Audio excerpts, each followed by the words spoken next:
Those of you who follow this channel know how much I look forward every month on Jobs Friday to the Cathie Wood report that comes out later today. Okay, it's a really nerdy report, but I love numbers and I love analysis. And as an optimist, I'm really looking forward to tonight's report because maybe Cathie's rather wooden personality, kind of robotic approach to life, will show a bit of enthusiasm tonight after she's been shown to be right on so many issues. Anyway, it'll be fun to watch. And then, of course, we will have our report tomorrow on that. Tesla is continuing nicely up this morning as interest rates plummet on good jobs news. And look for another good day in general. The stock market is doing very well this morning. Okay, this is Randy Kirk, and of course, hitting like and hitting subscribe, that's a very good thing to do. As I mentioned with Cathie Wood, Larry Goldberg and I, every Saturday after the jobs report on Friday and Cathie Wood's analysis, we dig into that Cathie Wood analysis and we go line by line. We take extensive notes. And it's usually kind of a long show, but man, it is probably the best, most important, most newsworthy, most interesting show that I do all month with Larry's help. And so that's tomorrow morning, usually comes out around 9:30 California time, could be a little earlier, but that's about right, okay? And then in addition to that, later today, I got together with Scott Walter yesterday, and we had a great conversation about Optimus. That'll be on today around noonish, maybe a little before, probably before noon, somewhere around there. We'll be talking about how soon we might be seeing Optimus out there, and we've got new information that would give us some ideas in that regard. Plus, on Sunday, I'll have Scott back again. We're going to be talking about the Starlink IPO. And I know a lot of you are very excited about the prospects of that. Anyway, those are, what else? Oh yeah, orders I had on my Cybertruck bottle openers, they had kind of slowed down a little bit, but man, this week has been great. So keep those orders coming. You know, it's getting close to Christmas, and it makes a great Christmas gift. All right, let's, and again, thank you to everybody who's been supporting the channel through the purchase of those Cybertruck bottle openers. Yes, I have the Star of David on. The Star of David is in support of my Jewish friends around the world right now, where anti-Semitism appears to be on the march. That's all I'm going to say about that today. I gave you all that information yesterday. All right. For Tesla, the street is going to be all about the units margins. But okay, let me say this again. The street cares right now about what happens to Tesla's, the total units and the total margins, the bottom line. That's what they're going to be concerned about. That's what's going to drive the stock. For investors, it's like you and me, people that are really paying attention for the long term, it's going to be all about the capacity expansion of cars, trucks, semis, batteries, power walls, mega packs, the introduction of Optimus, Gen 3, and of course, FSD complete. That's what we care about. The street, they're always looking 1 quarter ahead. Right now, that fourth quarter is going to be good. And the closer we get to the end of the fourth quarter, it's going to be obvious that it's going to be very, very good. And so the street's going to be excited about that and is going to lift the stock. But for you and me, we're concentrating on those things. That's what I'm going to be reporting on. All this quarter is going to be, how are we making progress on the big future for Tesla? Anyway, how did the jobs come in this morning? Well, that's why the market's up. So again, it's a Goldilocks week. I don't know who could have predicted it. Anyway, the U.S. October non-farm payrolls, 150,000, estimated was 180,000, and last month was 336, but that 336 was revised down to 297. Oh, who said that? I'm sorry, I can't help myself. Anyway, and I think that that 297 will be in the next month's report. I think next month's report will revise that 297 down again, because that 336 was nuts. We said so at the time. I continue to believe it's still nuts at 297. And the 150,000 that came in today, that might even be revised down a little bit. The unemployment rate was was increased to 3.9, and the street thought it was going to stay at 3.8. So even though we have this robust job growth, 150,000 is nothing to sneeze at. And when you've got even 297 or maybe a little bit less from last month, you might think that the unemployment rate would be going down as opposed to up. However, what's happening is people are, for various reasons, being encouraged to come into back into the job market. I will report tonight. I will try to remember to report tonight on Good News Friday with regard to what happened in terms of full-time jobs versus part-time jobs, because last month's report, in fact, the last 2 months, it was all part-time jobs. And that would be because people are in over their skis a little bit on their credit. They've spent too much money. They've got too much money on their credit cards. And so they're taking second jobs in order to pay that down, which is good. We'd be interesting to see if that continued along that lines. October average hourly earnings month over month up 0.2%. The Fed will love that. It was estimated to be 0.3%, and the bond market will love that. And last month it was also 0.2%, so that's showing consistency. And then the average hour earnings year over year was up 4.1%. That was estimated to be 4.0 and previously was 4.2. So headed in the right direction.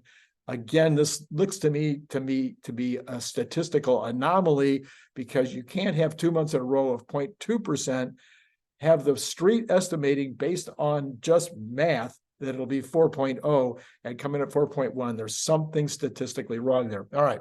September payrolls were revised down. As I mentioned that, already said that. As noted, it would be fantastic if we could stabilize. If we could have 150,000 jobs a month, everybody be very, very happy. That would be a real Goldilocks situation. Bond yields on the 10-year are down 16 plus basis points, very close to 4.5% on the 10-year yields this morning. That is, who would have thought? Oh yeah. Somebody said that maybe people should be buying the 10-year about, 3 weeks ago, 4 weeks ago, 5 weeks ago, 6 weeks ago, because who wouldn't want to pick up 5% 10-year yields and then also be able to get the gains when that yield went down? Somebody was saying that, I don't know who, but now that wasn't investment advice, and it's not investment advice now, except I think it's going down to 4.25 very soon. The 4.5 might be a sticking point because it's a round number, and nothing ever goes down 100%, right away. But yes, we're headed towards 4.25. That's where we're going. All right. Tesla is up strongly this morning on that bond news, but the street says it was because Ron Barron said again that Tesla would be worth $4 trillion. That was not news. Ron Barron's been saying that for months, maybe years. I don't know, but at least as long as I can remember. And so that was not news. So anybody that's paying attention to Tesla would not have thought that was news. They wouldn't have acted on it. The fact that Elon agreed with him, that's not news either. Elon agreed with him the last time that he was on some show and said it. So no, that's not news either. And then Elon specifying what needed to be done, which was primarily FSD Gen 3. Duh. Okay, so no, that is not, I'm sorry to those on the street who think that they're reporting news well. That was not what moved the stock. What's moving the stock is the fact that interest rates are dropping radically, and that is going to drop interest rates on cars, which is going to make cars more affordable, which is what Elon has been complaining about. So anyway, now that bond news is also huge for Bank of America and the regional banks. No headlines yet. I don't know why not. I looked everywhere this morning. Nobody's talking about this.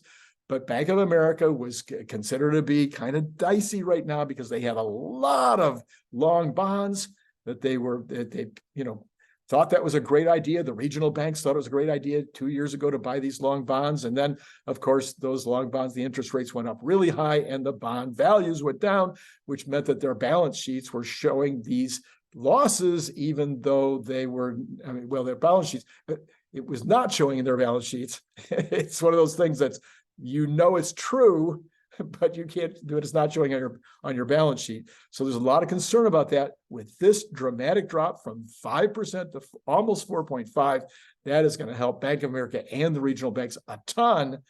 Where are the headlines? Okay, Elon Musk has been trailblazing again. China will completely remove restrictions on foreign investments access in the manufacturing sector and expand market access for global capital in the modern services sector, according to the Minister of Commerce.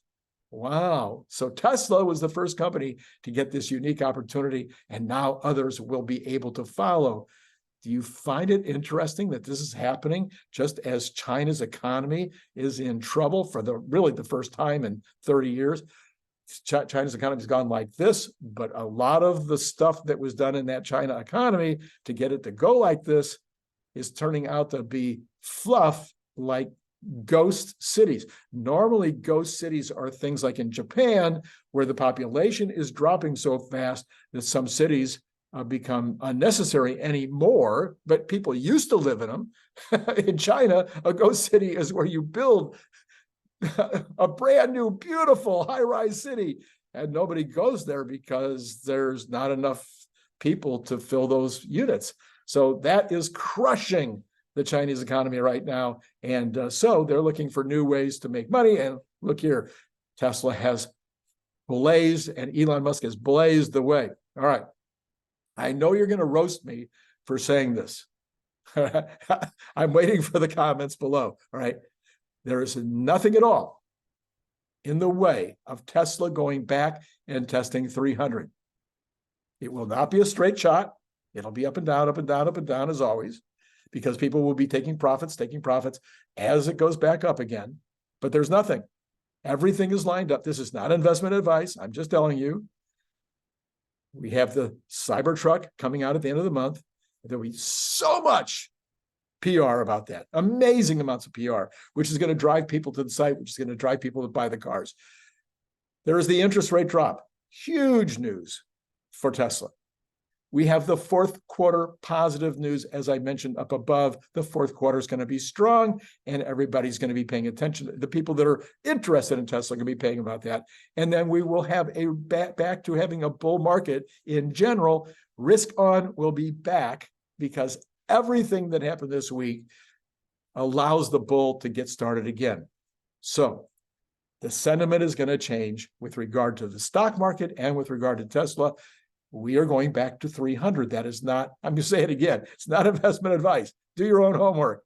Do not make decisions based on what I say, other than the decision to do more research to find out if you think that is appropriate. All right, so where are the stocks headed now? Let's take a look. We have the Dow up 0.5 percentage point. We have the NASDAQ up over 1%. We have slightly over 1.12. We have the S&P up almost a percentage point. We have Tesla up 3 percentage points this morning. We have all of the Magnificent Seven except for Apple. Apple's still being punished, but only a little, down 0.75. But the rest of them up an average around 1%, with NVIDIA being up 1.77, but nobody up like Tesla. In fact, I was noting this morning, kind of interesting, that Tesla is now acting more like the Cathie Wood stocks. Again, this is crazy, but I mean, the ARK is up 5% this morning. PayPal up 1.24. ARKG up 6.7%. CRISPR up 7.84%. Teladoc up 5%. I mean, these are huge numbers. Square up another 16% this morning. These are the Cathie Wood stocks. They are going crazy this morning. Because why? Because the interest rates are dropping like a rock. This is what she said all along. We got to get back into the risk on, the good interest rate environment before her stocks could go back up again. Anyway, Tesla now at 3.33. Let's look at what those are in dollars. So the Dow's up 190, the NASDAQ up 153, S&P up 43, and Tesla up $7.29. Thank you very much. Now let's go ahead and look at the other numbers this morning. What we have is the Bitcoin down 377 at 34.5. We have got the dollar weaker, a little bit weaker this morning, actually, because of the strong jobs not really. What's this headline? Headline because of the jobs market? No, because interest rates have dropped 500. No, they've dropped 5.5% in no time at all. We've got gold up over 2,000 again. Dollar down, gold up. Yeah, okay. We've got oil down again at 82. Actually, that's up compared to yesterday. So 82, that's fine though. But it's headed down this morning. And then the bonds, as I mentioned, now it's 15 basis points, sitting at 4.521. Yeah, it's going to have a hard time getting below 4.5. It's a round number, and I don't know, it's just how these things work. We have the 2-year down 11 basis points and the 2-month down 1 basis point. So the inversion continues to be strong on the 2-month, but the 2-year is not quite as bad, but it's still not, we're still not there yet. As I don't know if you listened yesterday, what's interesting is that the 2-year, the inversion was getting closer and closer and closer. It was a surprise to me, and nobody's still reporting it. Absolutely nobody. I've not seen one headline. So that inversion was dropping very radically, but then all of a sudden it's kind of started reversing again and inverting again. And what I noticed is that the Treasury